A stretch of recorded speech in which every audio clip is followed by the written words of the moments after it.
Assalamualaikum warahmatullahi wabarakatuh. Sebelumnya perkenalkan, ini teman saya yaitu Elisa Wulandari. Yang kedua ada saya sendiri yaitu Imro'atus Sholehah. Dan yang terakhir ada teman saya yaitu Lilis Sumiati. Kami dari kelompok 3 mata kuliah Media Pembelajaran PAI dengan dosen pengampu Bapak Muhammad Faizin SPD MPD. Di sini kami akan menerapkan media pembelajaran dalam materi substansi, strategi dan penyebab keberhasilan dakwah Nabi Muhammad SAW di Mekah dan Madinah. Selamat menyaksikan. Assalamualaikum warahmatullahi wabarakatuh. Waalaikumsalam warahmatullahi wabarakatuh. Selamat siang semuanya. Iya. Yang terhormat Bapak dosen pengampu dan teman-teman yang berbahagia. Pertama-tama marilah kita panjatkan puji syukur kehadirat Allah sehingga kita dapat melanjutkan diskusi pada minggu kali ini. Adapun diskusi pada minggu kali ini yaitu mengenai strategi dan penyebab keberhasilan dakwah Nabi Muhammad di Mekah dan juga Madinah. Saya di sini sebagai moderator dan kelompok saya itu beranggotakan Imro'atus Sholehah dan Lilis Sumiati. Tanpa berlama-lama, marilah kita lanjut ke yang pertama yaitu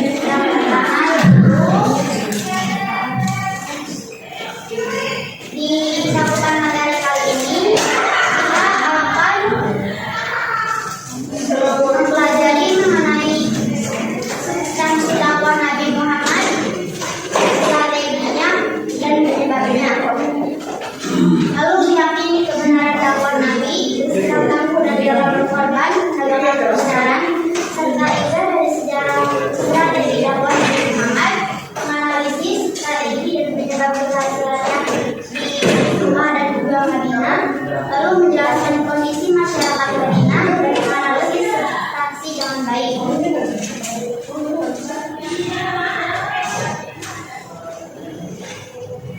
Materi pertama yaitu proses diangkatnya Nabi Muhammad menjadi Nabi dan Rasul.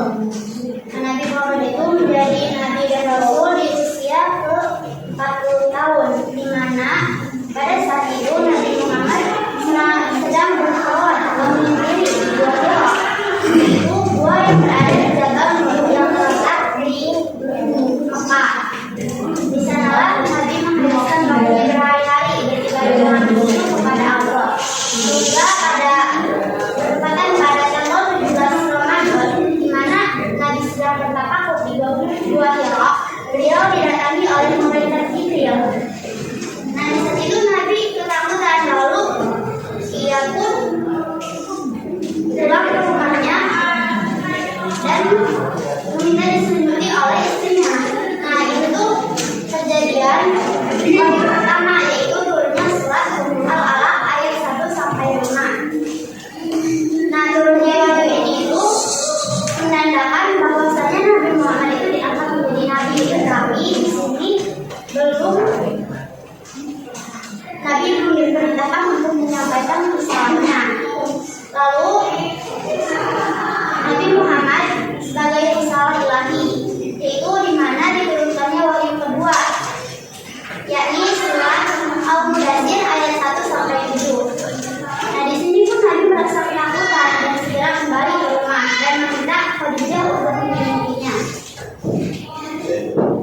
Jadi wahyu kedua ini barulah Nabi diperintahkan untuk menyampaikan risalah yang telah didapatkannya. Materi selanjutnya akan disampaikan oleh Lilis.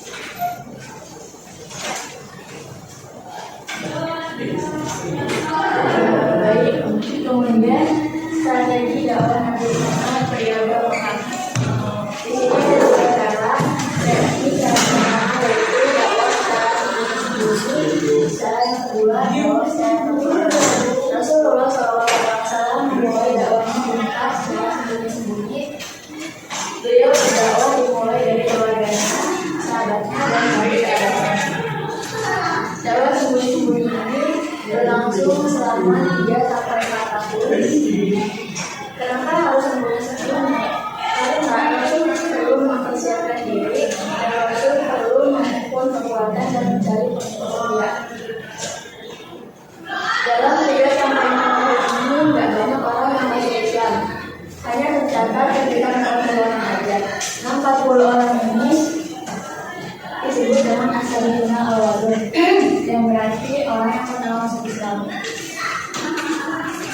Dan para as-sabiquna al-awwalun inilah yang banyak berjasa dalam kemajuan Islam selanjutnya. Orang yang pertama menyatakan keislamannya dari keluarga Nabi adalah Siti Khadijah, yaitu istri Rasulullah. Kemudian dilanjutkan oleh Ali bin Abi Thalib, Zaid bin Harithah, Abu Bakar As-Siddiq, dan Ummu Aiman. Melalui Abu Bakar As-Siddiq, pengikut Islam semakin bertambah. Ada Abdurrahman bin Auf, Abu Ubaidah bin Jarrah, dan Zubair bin Awam, dan masih banyak lainnya. Kemudian cara dakwah yang kedua yaitu secara terang-terangan. Setelah menyampaikan dakwah secara sembunyi-sembunyi dari 3 tahun, maka pada tahun keempat Rasulullah mendapatkan perintah dari Allah Subhanahu wa Ta'ala untuk menyampaikan dakwah secara terang-terangan, seperti yang ada dalam Quran surah Al-Imran ayat 94. Fas'al bima tu'mar wa a'rid 'anil musyrikin. Maka sampaikanlah olehmu secara terang-terangan segala apa yang diperintahkan kepadamu dan berpalinglah dari orang-orang musyrik. Rasulullah langsung melaksanakan dakwah secara terang-terangan dengan memberikan pengajaran bukan lagi kepada keluarga dan sahabatnya, tetapi melalui penduduk kita. Suatu ketika pernah Rasulullah melakukan dakwah di Bukit Safa. Beliau memanggil semua suku-suku yang ada di sekitar Mekah dan beliau menyerukan, sembahlah Allah dan tinggalkanlah berhala. Maka orang-orang Quraisy marah, termasuk pamannya yaitu Abu Lahab. Mendengar seruan tersebut, Abu Lahab mencaci maki Rasulullah dan berkata, celakalah kau ya Muhammad. Apakah harta karena ini mengumpulkan kamu semua? Kemudian, malah dari itu turunlah wahyu yang menerangkan bahwa yang celaka bukanlah Rasulullah, melainkan Abu Lahab sendiri. Seperti yang ada pada Quran surah Al-Lahab ayat 1-5. Tabbat yada Abi Lahabin wa tab. Binasalah kedua tangan Abu Lahab dan sesungguhnya dia akan binasa.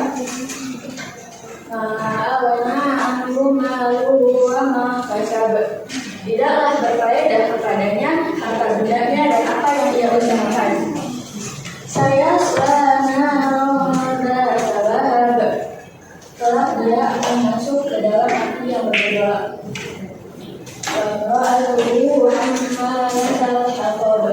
Dan begitu pula istrinya membawa kayu bakar.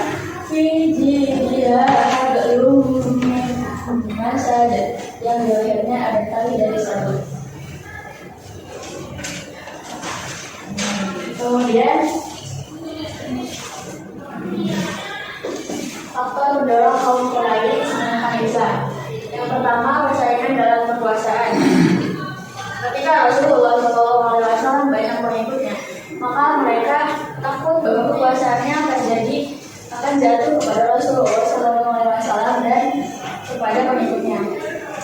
Kedua, persamaan hak antara kaum bangsawan dan rakyat biasa. Pada masa itu, budak diperlakukan tidak baik, dirantai, disuruh bekerja, bahkan tidak digaji, kemudian digajinya hanya dengan makan saja. Sehingga menurut mereka apabila tidak memperkerjakan budak itu adalah suatu hal yang tidak masuk akal. Sementara ajaran Rasulullah SAW adalah hamba sahaya bisa lebih mulia dari tuannya apabila dia lebih bertakwa kepada Allah Subhanahu wa Ta'ala. tidak aktif kepada ajaran nenek moyang. Karena mereka sudah nyaman dengan kebudayaan mereka yang buruk, seperti minum minuman keras, berjudi, berzina, membunuh, saking aktifnya mereka berat untuk meninggalkan agama mereka. Dan yang terakhir yaitu faktor ekonomi. Kaum Quraisy dengan menyadari Islam, karena Islam tidak memperbolehkan menyembah berhala, sementara mata pencaharian kaum Quraisy adalah berhala. Quraisy pada saat itu salah satunya adalah membuat patung. Mereka membuat patung dengan sebaik mungkin, ada yang terbuat dari emas, perunggu, bahan kayu, dan itu adalah patung-patung yang mahal. Dan mereka takut akan kehilangan mata pencaharian mereka. Kemudian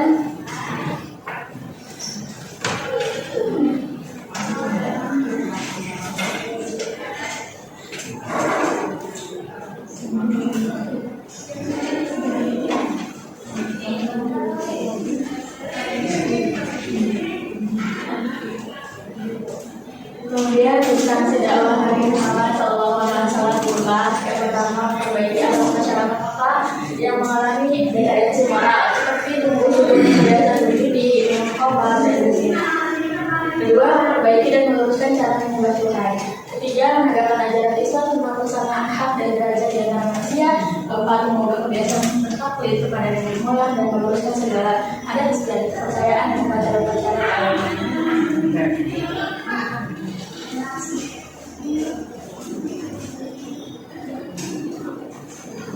Substansi strategi untuk membangun keberhasilan dakwah Nabi Muhammad SAW menjadi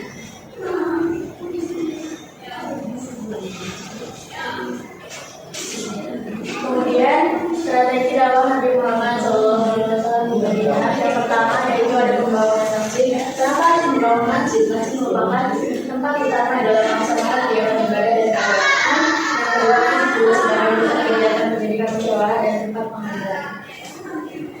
Sekian dari saya dan terima kasih. Materi pertama dilanjut oleh materi kedua yaitu ilmu adat syariat.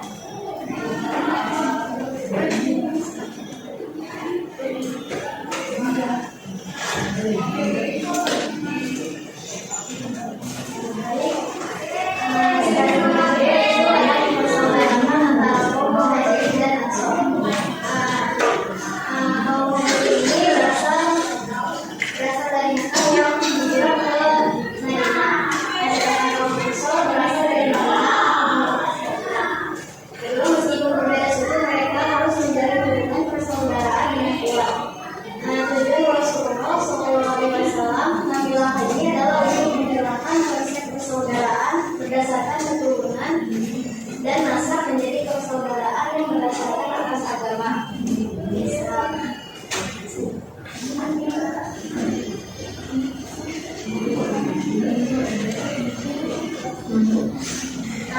Strategi yang ketiga ada membuat kesepakatan antara kaum muslim dan non-muslim. Rasulullah strategi ini yang pertama itu tidak semua penduduk Madinah beragama Islam, sebagian beragama Yahudi dan sebagian lagi bangsa Arab yang terus menganut agama Islam. Yang kedua, masih ada ini diberi nama dengan Bitu Madinah atau Biaya Madinah.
Bagaimana pendapat kalian tentang perkembangan dan materi yang kalian pelajari hari ini, dan apa saja tantangan dakwah di daerah pada saat ini? Kan kalau misalkan di daerah-daerah ada anak-anak fakir, turis, dan juga kalau beliau kalau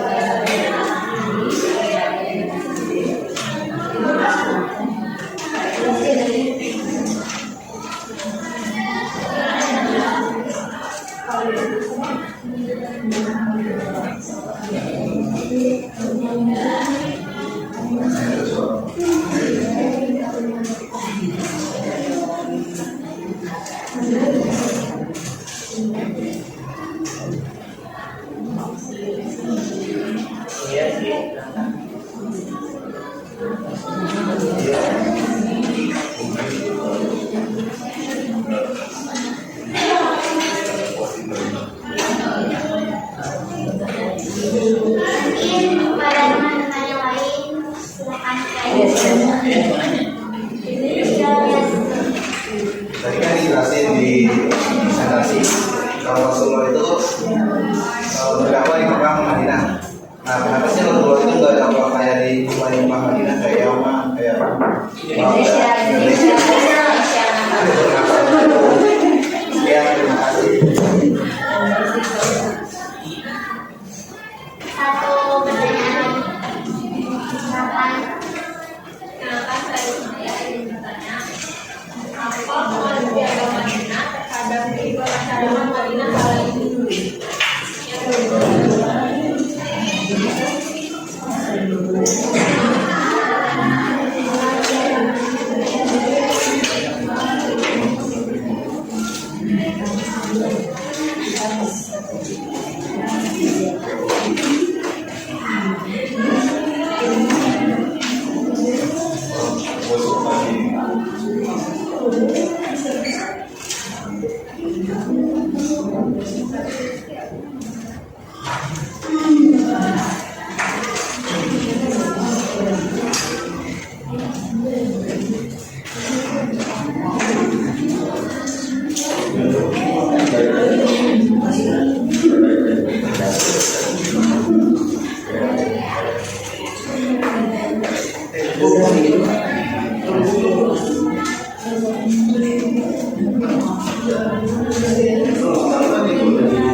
Teman-teman, izinkan kelompok kami berdiskusi terlebih dahulu dan disuruh dengan presentasi diskusi kelompok selanjutnya. Terima kasih. Langsung aja ya, kelompok kami di sini akan menjawab pertanyaan-pertanyaan yang telah disampaikan sebelumnya. Nah, sebelum itu boleh nggak minta sebentar buat teman-teman berdiri dulu, kita SPM dulu ya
Flap.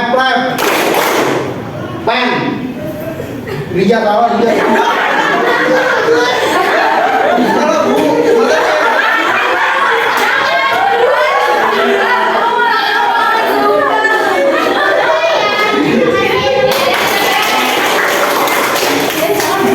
Lanjut ya, kita mau jawab pertanyaan. Yang pertama jawab sama Infragus dulu. Baik, ini saya akan menjawab pertanyaan dari Amoy.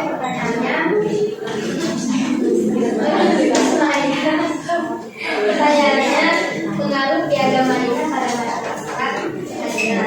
Nah, pengaruh yang pertama itu ada kebebasan beragama. Dari piagam Madinah ini menetapkan adanya kebebasan beragama bagi semua penduduk Madinah, termasuk kaum Yahudi.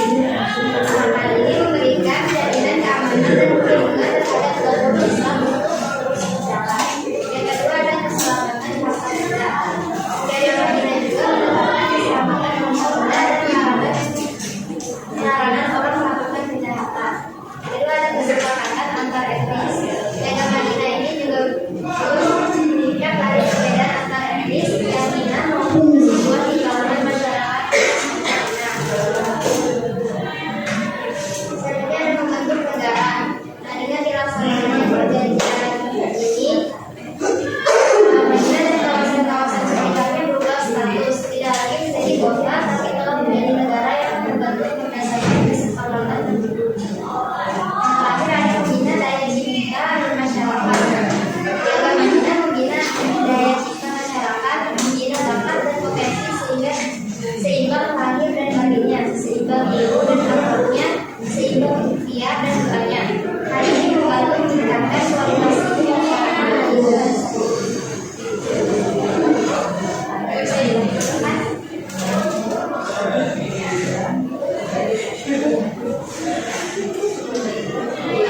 Berikutnya izin jawab pertanyaan yang mengapa Rasulullah cuma hijrah ke Madinah?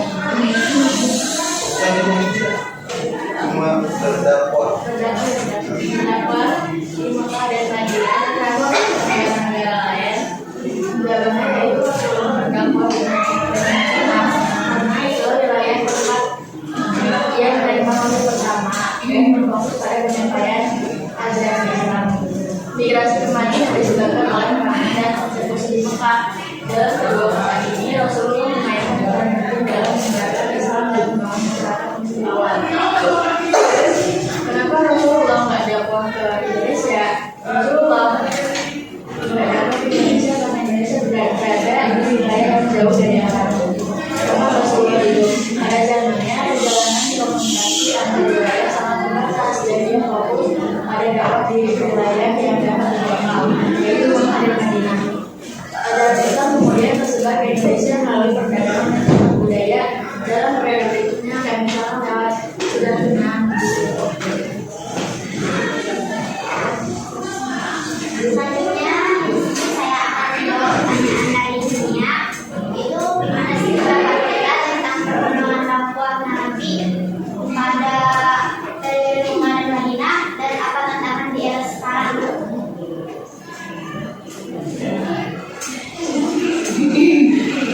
Menurut kelompok kita, perkembangan dakwah Nabi dari lingkungan Madinah itu sudah cukup besar ya, di mana di Madinah yang awalnya hanya sebagian namanya disebut Ashabul Awwalun, jadi banyak gitu. Dan setelah itu saat ke Madinah di mana ada penyatuan kaum Muhajirin dan Ansor. Jadi dakwahnya itu semakin menyebar luas hingga ke berbagai negara.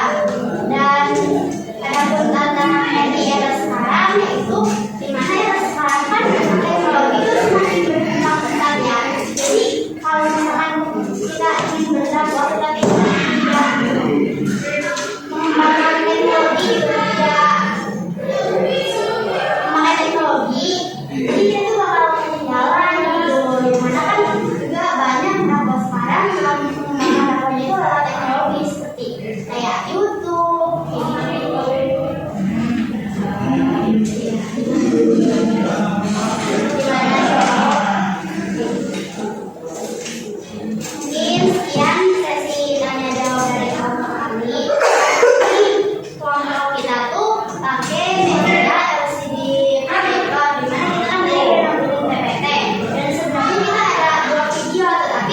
kalau ditampilkan sekarang ini makan waktu yang cukup lama.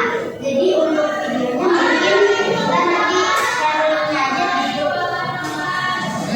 Ya, nggak berat, nanti mungkin di share link YouTube-nya deh. Iya. Sekian dari kelompok kami. Mohon maaf apabila banyak kesalahan dan kekurangan. Bila taufiq wal hidayah. Wassalamualaikum warahmatullahi wabarakatuh.